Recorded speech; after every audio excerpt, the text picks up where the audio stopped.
That was flat.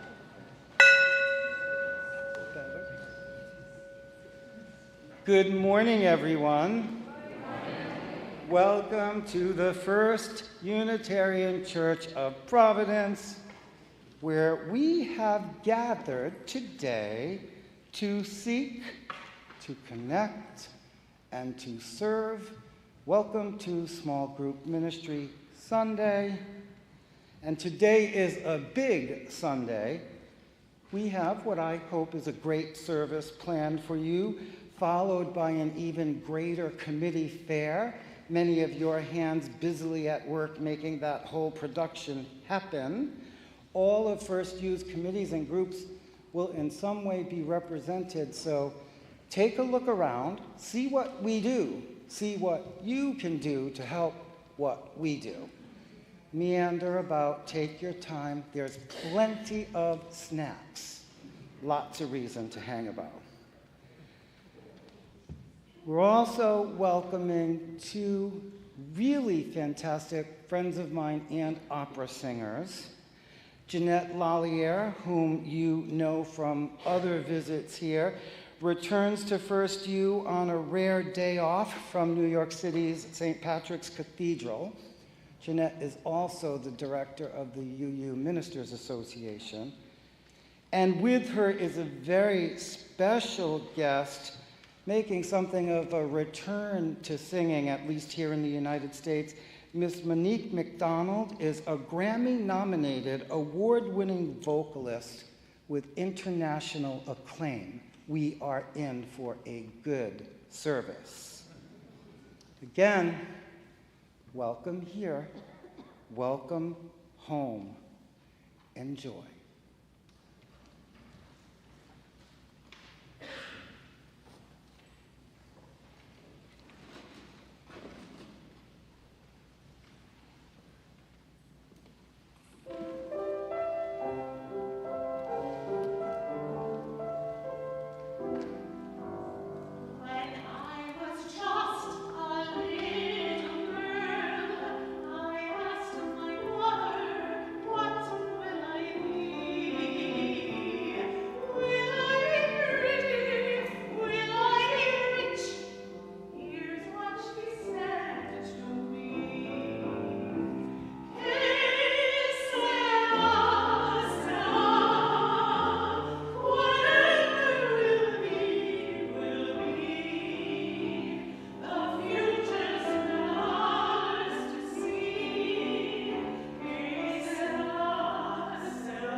Thank you for that. And let's do that one thing that I know we do really well. Let's first wave to anybody in the cameras who are at home. Hi, everybody at home. And now let's stand and greet one another robustly.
Please join in the words for the lighting of our chalice as printed in your order of service. This light burns also in our hearts, and it lights our way toward harmony, justice, and hope for all.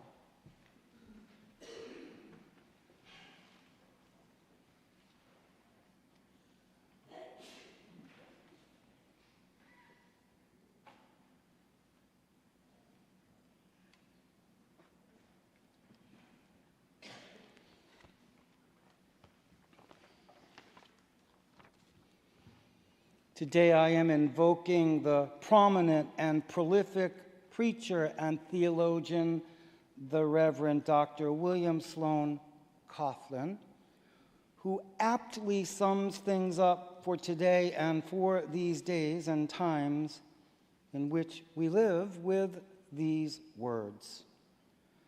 The world is too dangerous for anything but truth, and too small for anything but love.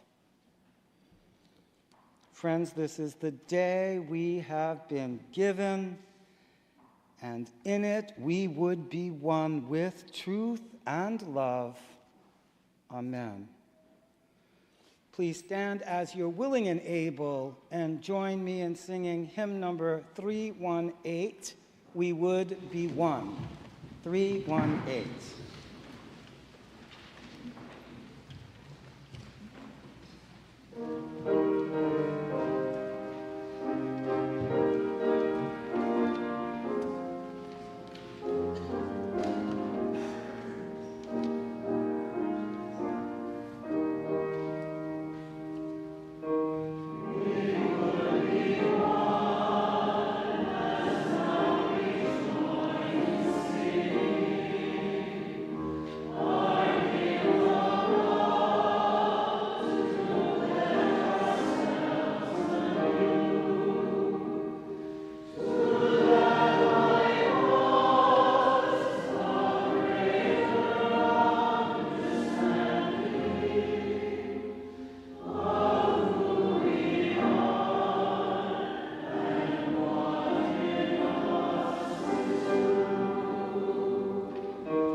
Thank you, everyone. It is so nice having a larger choir this year, hearing all those harmonies while we're singing these hymns.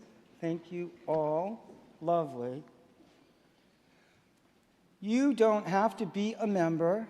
You can be brand new. Today can be your first day here, and you are welcome to recite our covenant with us if you choose. The words are found in your order of service. We, the members of the First Unitarian Church of Providence, with respect for the worth and dignity of each person, with wonder at the light we know by many names, and with gratitude for our deep connection to each other and to the larger web of existence, covenant to walk together on our search for truth, seeking the paths of wisdom, compassion, and justice. As I told you, today is Small Group Ministry Sunday, which you can kind of see on our little board, which will be at the committee fair tables, just giving you a preview, you know.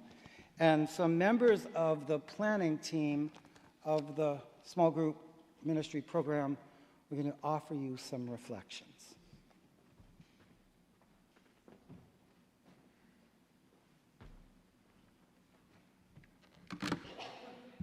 Good morning, folks.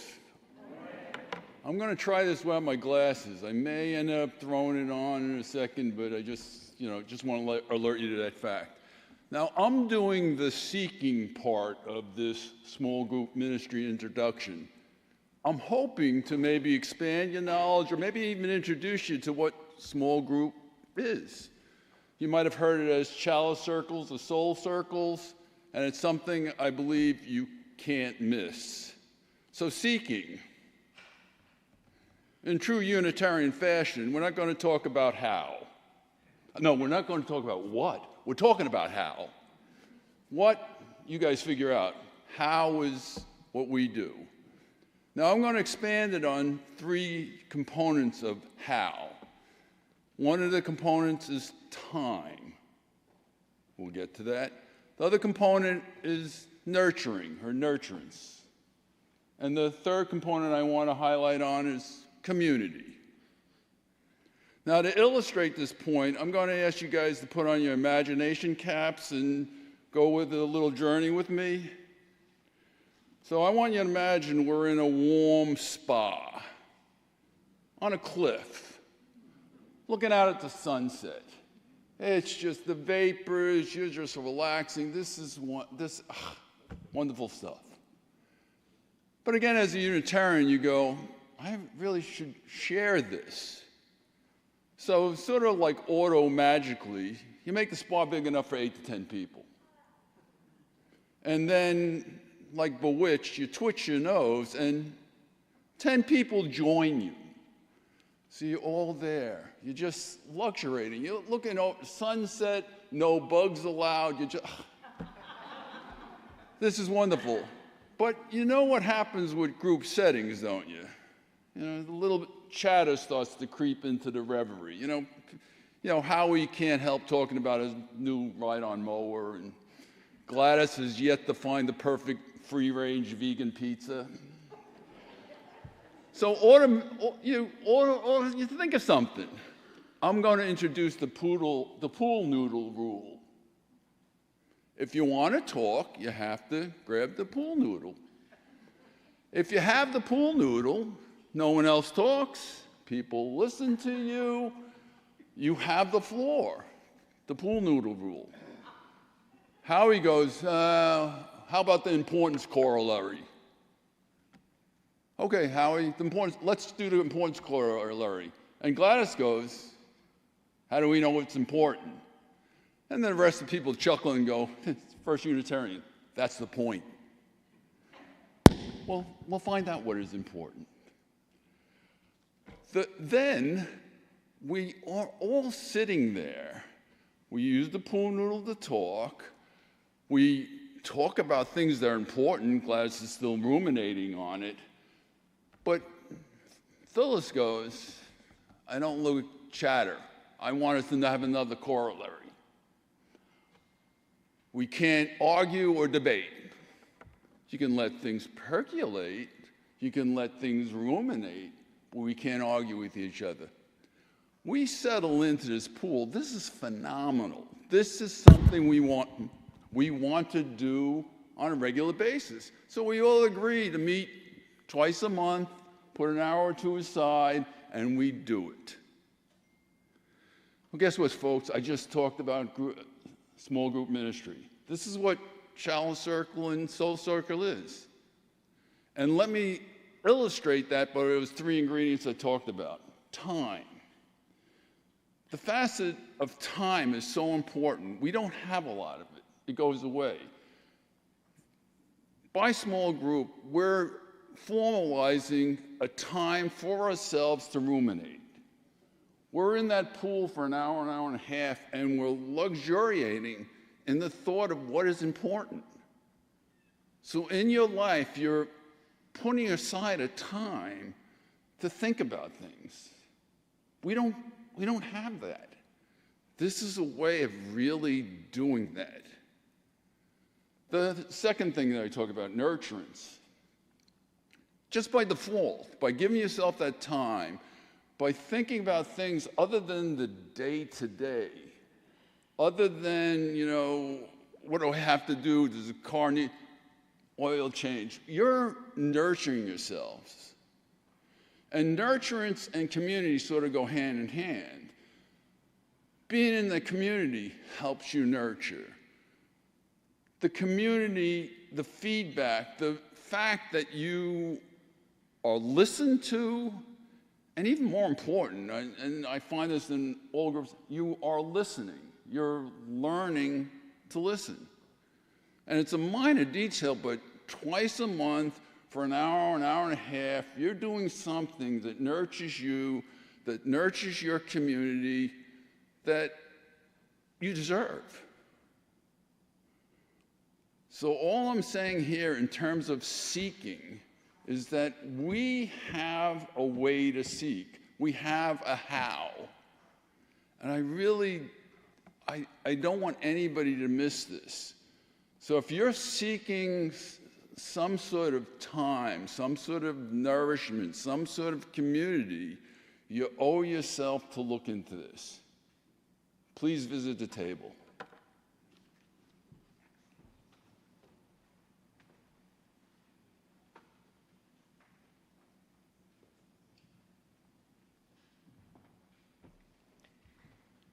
Hi there. And because of who I am, I'm going to tell a personal story because that's what I do. Can you hear me okay? Great. A little louder. Okay. All right, we'll try that. Is that better?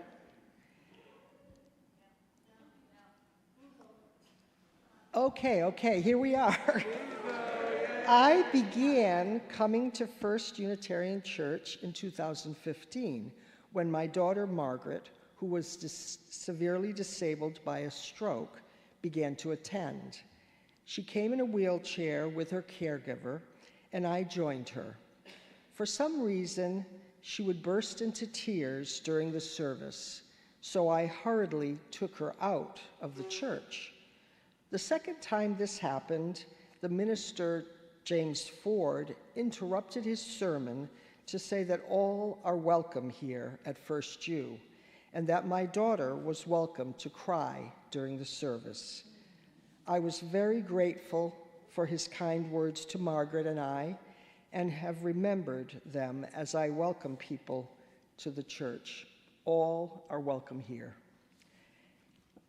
After my daughter died, I continued to come to First Unitarian, and at some point I met Charlie Ortman, who was the interim minister, and he invited me to a mindful grieving group that Rick Richards was organizing. I participated in this 12-week program and then continued meeting with 5 or 6 participants as a way to continue the supportive conversations we had together. As time passed, I was asked to lead a group and led mindful grieving sessions for several years after that. The connections people made in the group were very meaningful because deeply sharing our grief brought comfort to all of us. Knowing there are others whose lives are heavy with grief makes coming to church easier. Recently, I decided to gather people together for another mindful grieving group, which you can ask me about. It's going to start in October. One of the people I met at church was Marilyn Enid, who invited me to be part of a soul circle. I didn't know what that was. Oh well, she invited me, so I went. It was about creative aging. I joined the group in 2019, right before COVID happened, and we continued through COVID on Zoom. It was very, very important to us at that time. Now we have returned to meet in person. This group is still very important, especially, as I said, during COVID, and also because we formed a trusting bond through the sharing that we did at all our meetings. We discussed wisdom, gratitude, healthcare issues, mindfulness, stress reduction, and many, many other topics we decided were relevant to us and to our aging process. Since I began coming to First Unitarian Church of Providence, I have been welcomed in many ways and have found community in the small groups that I have participated in. The intimacy of sharing my life with a small group and building trust between us has enriched my life. I will always be grateful for my First Unitarian community and for the welcome I receive each time I come here and as I participate in small group ministry. Thank you.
Reflection number 3, small group ministry is seeking, connecting, and serving.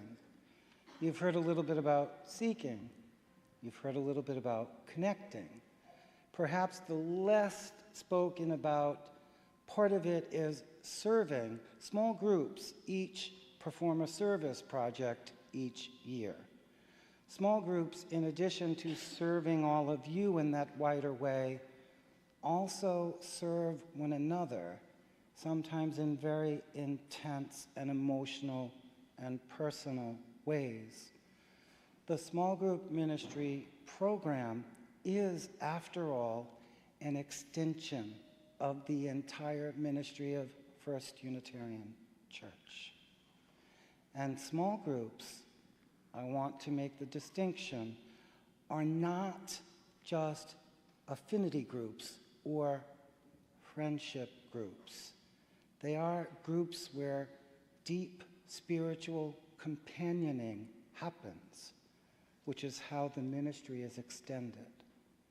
We're going to finish off this part of our reflections by sharing with you what others have said to us about the small group ministry program.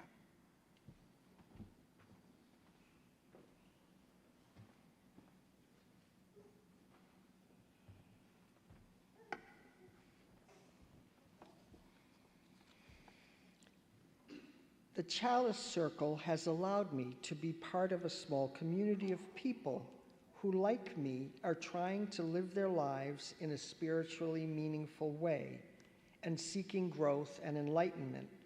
Our spiritual paths are not identical. We believe different things, have different perspectives on religion and the spirituality, but we are alike in seeking spiritually meaningful ways of living. Being involved with small group ministry and facilitating groups has offered me growth that is explorative, rewarding, nourishing, and full of inspiration. I am certain that it is impossible not to find an incredible connection with the small community of people who you meet twice a month. My Chalice Circle helps me see things in a new, richer way, helps me to make sense of something I've been struggling with, and opens doors in some way. It took time for the depth and richness of the experience to fully unfold as I got to know people better and came to appreciate their different perspectives and all that each person offers in their very distinctive ways. Small group ministry circles are a spiritual practice which deepen our connections with the community and the congregants that you see in front of you. My Chalice Circle has become a community of people who I feel are journeying with me on the path of life, and I with them, with all its joys and sorrows. The intimacy of speaking and listening in a safe space that allows you to feel a sense of grounding, a feeling of contentment, an awareness of braveness, kindness, and capacity. I'm not a very social person. I find it difficult to to make small talk.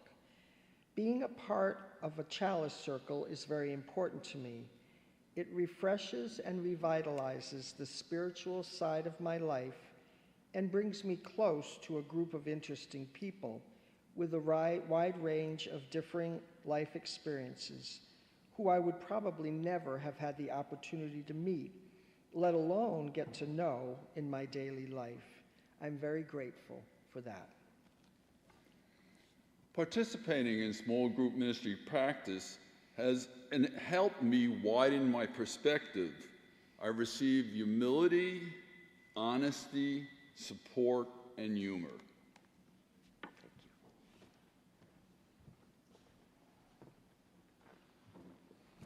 To learn more about First U small group ministry and to participate in all the ways that are possible, please stop by our table at the First U Ministry Fair.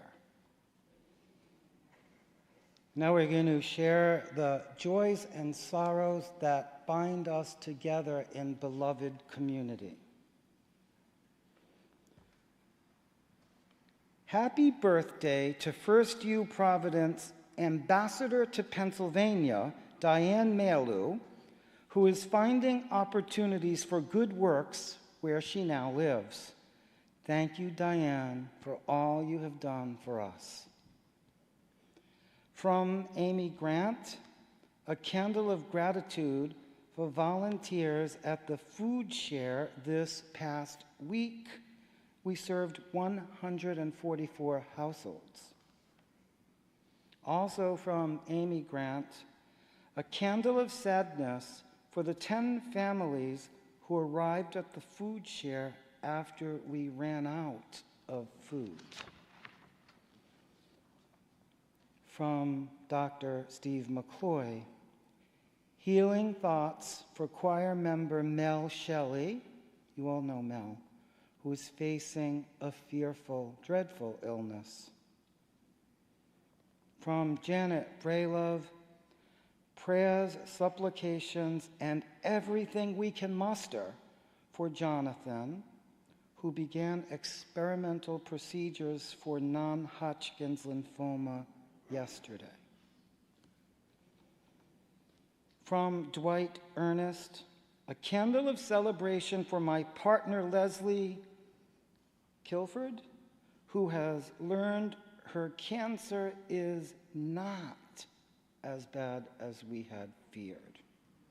A candle of gratitude for our religious education team volunteers for helping guide our youngest on their own journeys and giving mamas like me a little spiritual break.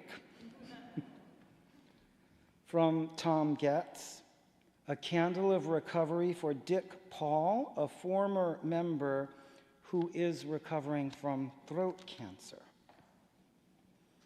And from Dave Spramuli, a candle of recovery for my sister who is undergoing a series of tests. And finally, a last candle for all of those joys and sorrows that remain unvoiced. Now let us prepare our hearts and minds for meditation and prayer. Please arrive fully into the room by taking a deep breath with me.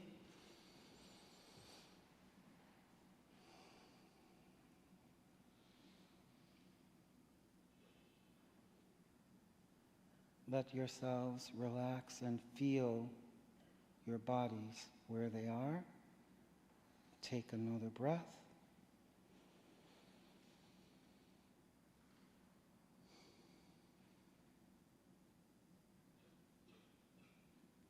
And one final cleansing breath.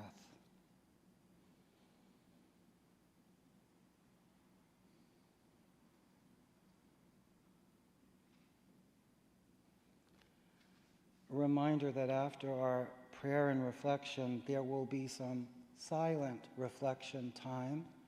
If you have lost someone this year, this would be a time to raise your hand or stand so that we can be in silent tribute together.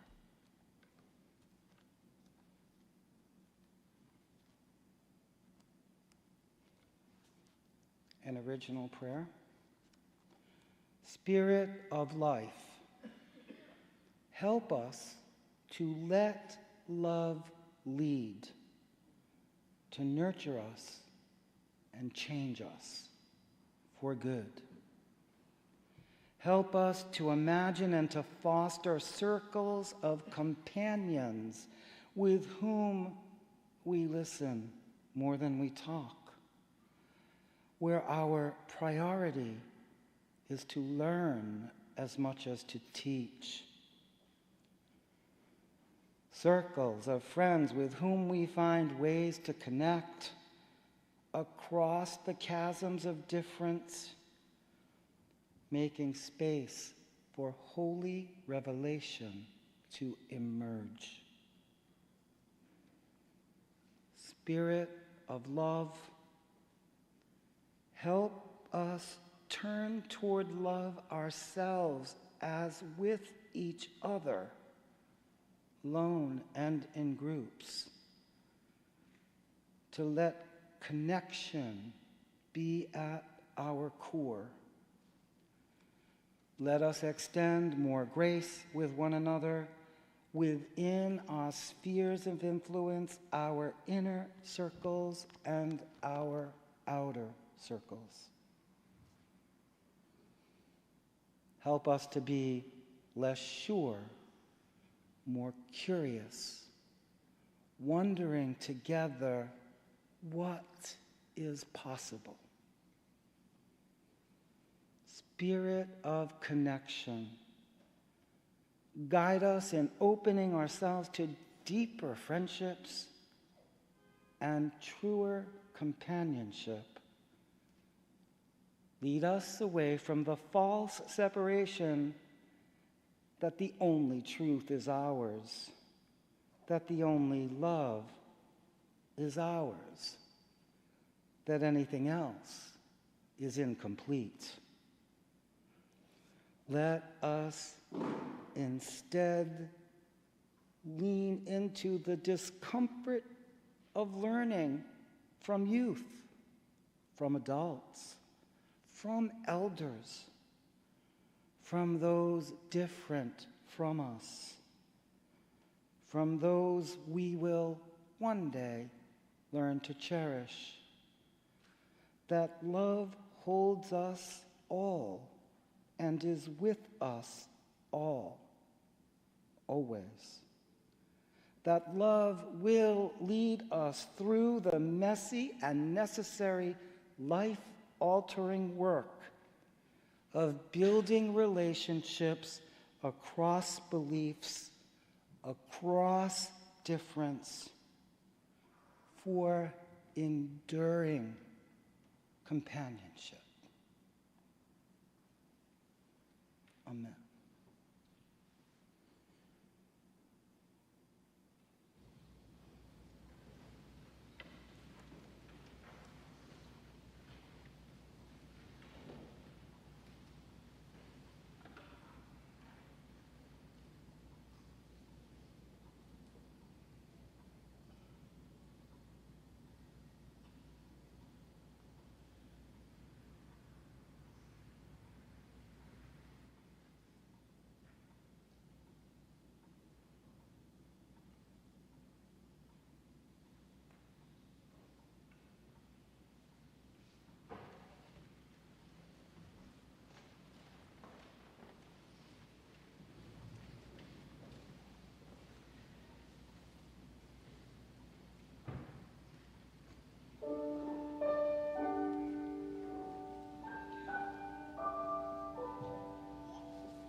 That's it. I quit. I'm never coming to this church again. The speaker was my dear, devoted friend, David. Right then, dear David wasn't sounding very devoted, though, which was a dramatic change. You see, David, when you know him, is true blue, steadfast, one of those people you call reliable, because he's so loyal and sure. To the very bitter end, if needs be. He thinks that anyone who might have a lesser commitment is flighty. Here's the thing you don't get, Roger. It's only by holding on that you get to discover what's really here, what's at the essence of a thing. You get into things only to quickly let them go, to flit about to the next thing, as it were.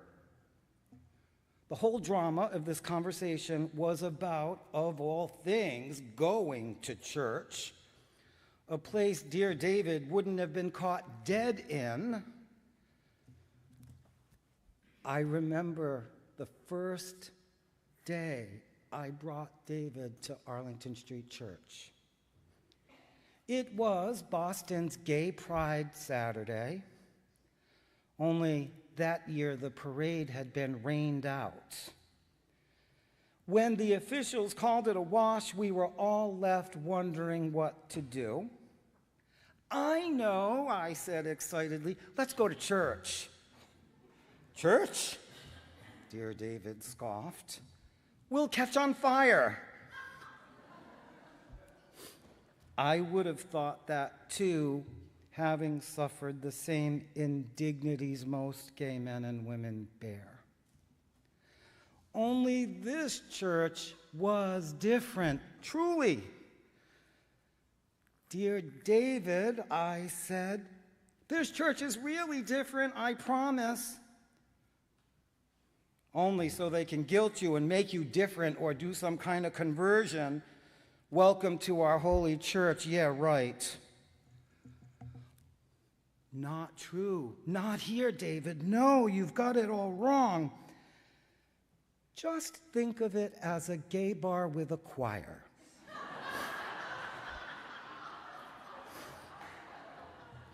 That worked. Enough that he was willing to stop in at least to see what was going on. You should have seen David's face. A church filled with rainbow flags and glitter and drags was almost too much for my poor heart to bear. Then the minister said, the kids from the RE program are going to read some statements of affirmation for all of our LGBTQ families and friends. David nearly dropped his teeth. He started to cry. I joined him.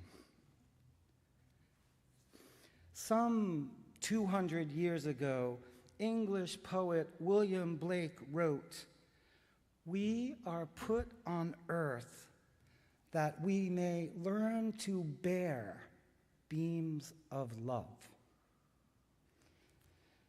Dear David and I bathed in that light, in that love, in that church for many, many years. Then that argument, I am never coming to this church again, was the mood of the day. That's where we left off.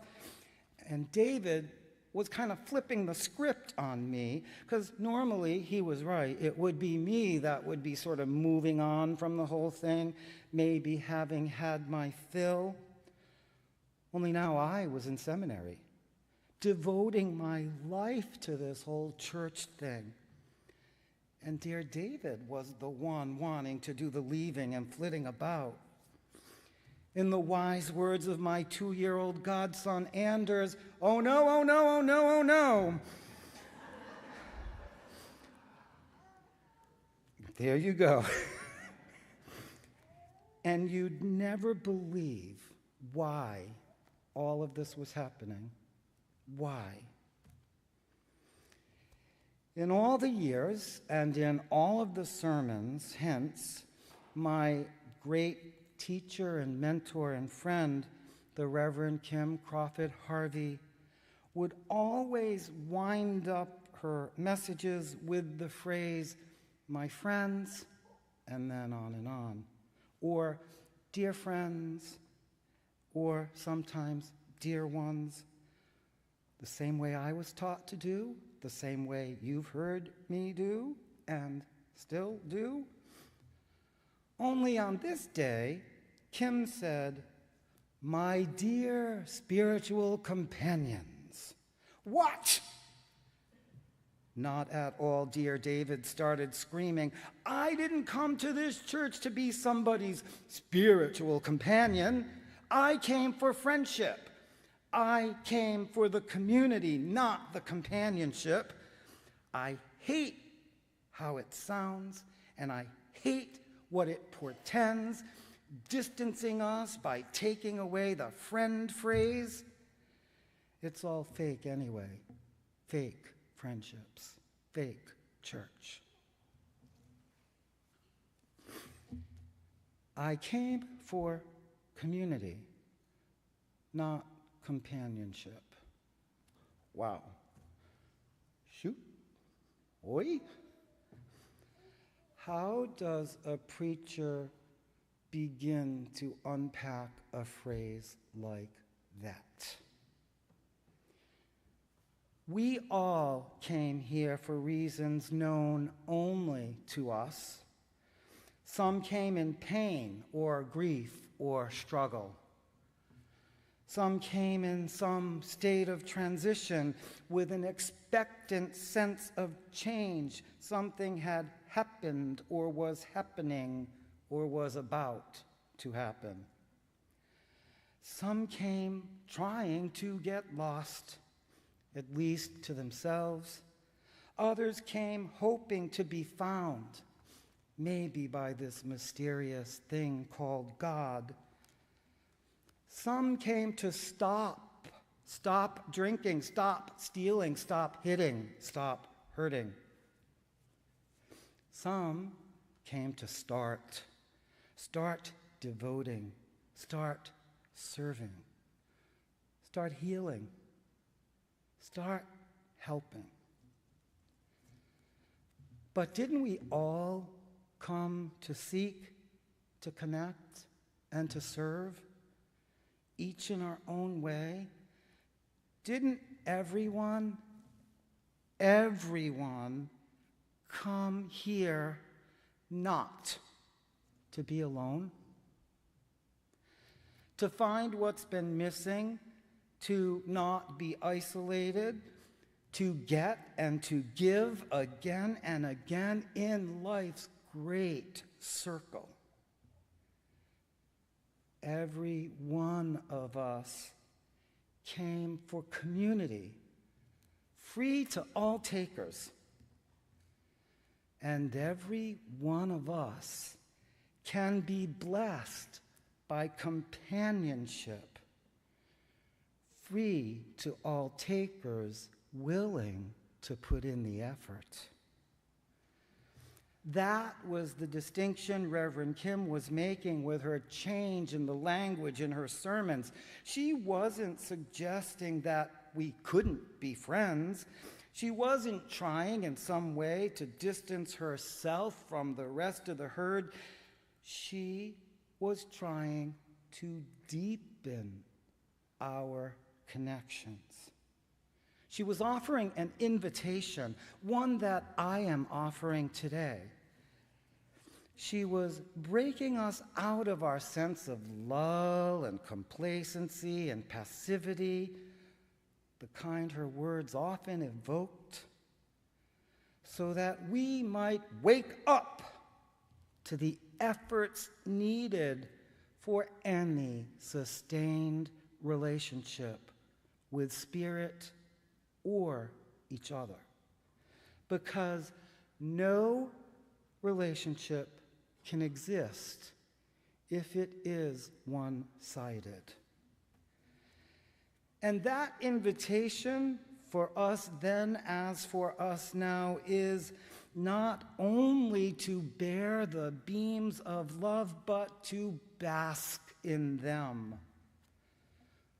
When American Buddhist nun Pema Chodron speaks of people who are willing to take off their protective armor, she's talking about us.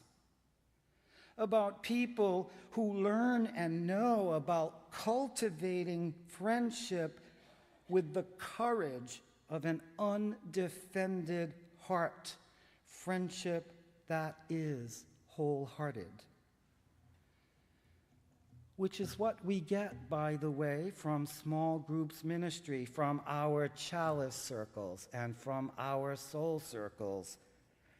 The invitation to practice that deepening of companionship every month.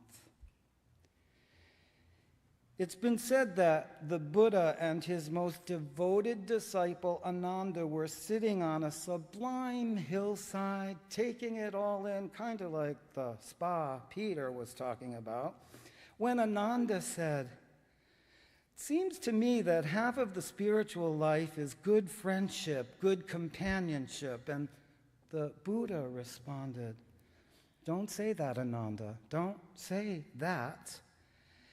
Admirable friendship, admirable companionship, admirable camaraderie is actually the whole of the spiritual life."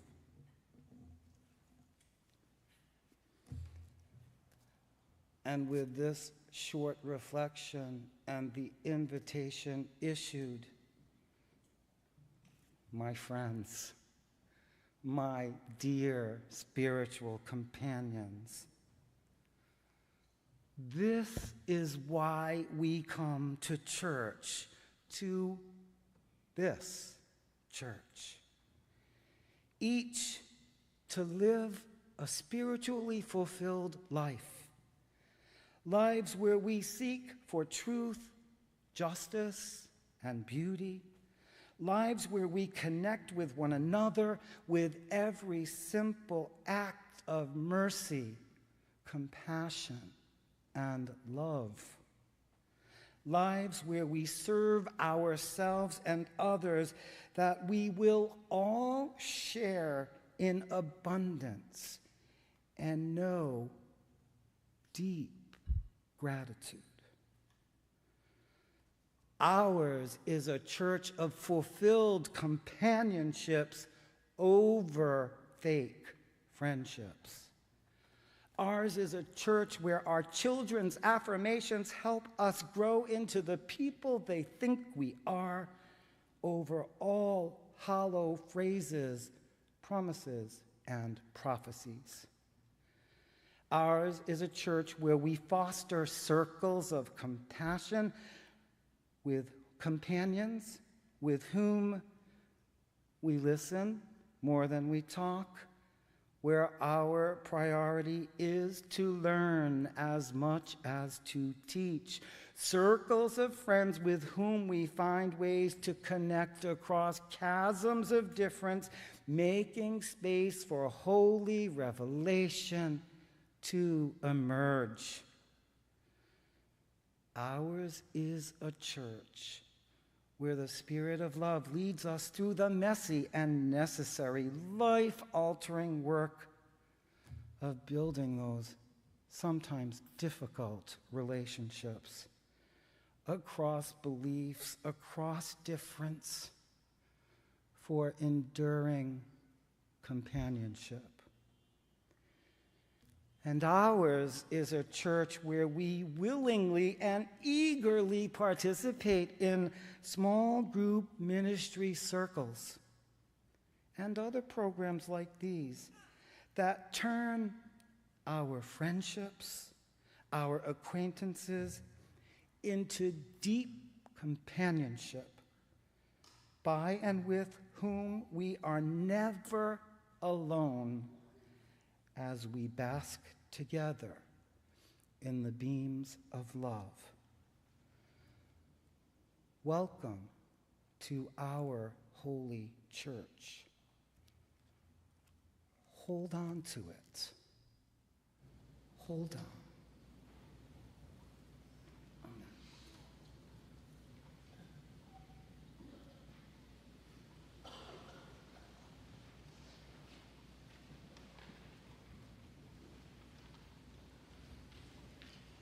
The village common, you've all heard this, right? You've all heard of the village common. Neighbors helping neighbors.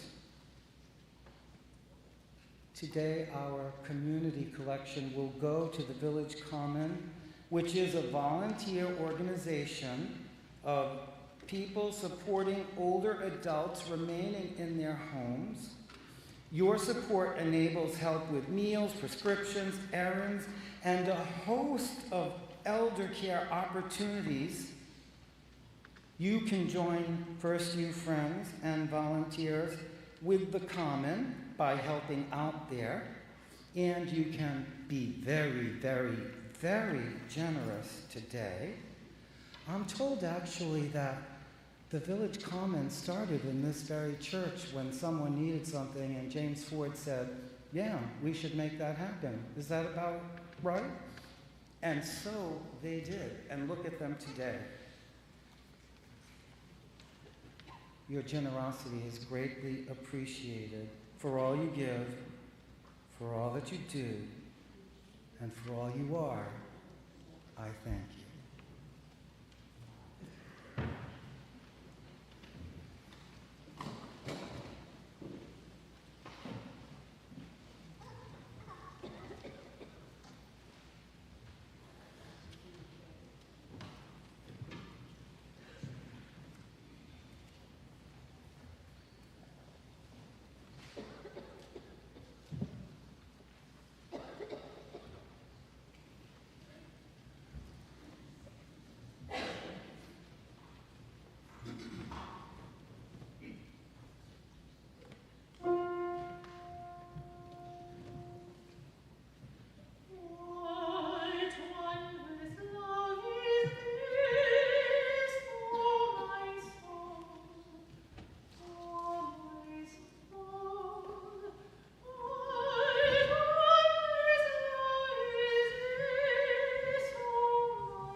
with all of the ways there are to participate in life here at First U, here are 3 invitations that you might want to plug into relatively soon.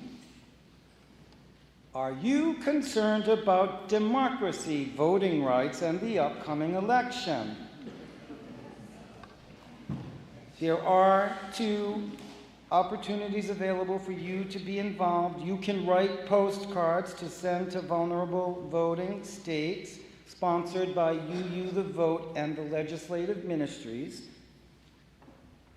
And you can stop at the World Affairs Committee table. Guess where that is? With all the other tables in the atrium today. Stop in, see what you can do to keep democracy alive here in Rhode Island and in the United States. I have heard, I'm not so sure, jokingly on NPR, that this election could be our last. Let's make that not true, for sure. The Ted Lasso Leadership Series, you remember Reverend Liz did that great Ted Lasso program? There will be Ted Lasso 2.0. It will be lay-led. It will stop on October 1st. Read the First Few Times, comes out every Friday in your email box, right? You're all getting that, right? So, by all means, read about that and go to the Ted Lasso Leadership Series.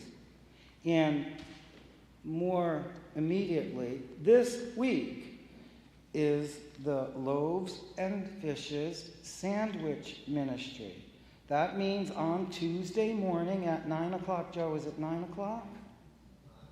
10 o'clock. Come at 9:30 and have coffee. Come Tuesday morning and help make sandwiches for the Loaves and Fishes sandwich making program. Many hands make short work. And don't forget to read your First Few Times every Friday. I invite you to place your hands over your hearts in Namaste. I bow to the divine in you. Our benediction is simply and only this. May we ever bear the beams of love. Amen. In our closing song, you'll notice the soloist will begin, but there's the chorus part for you with words in the order of service. So I'm sure they'll let you know when, but jump right in there with all the gusto you've got. Oh, forget about that for a minute. Our chalice extinguishing. Please share in the words for the extinguishing of the chalice as printed in your order of service. We carry the flames of peace and love and hope until we meet again. And now that robust singing.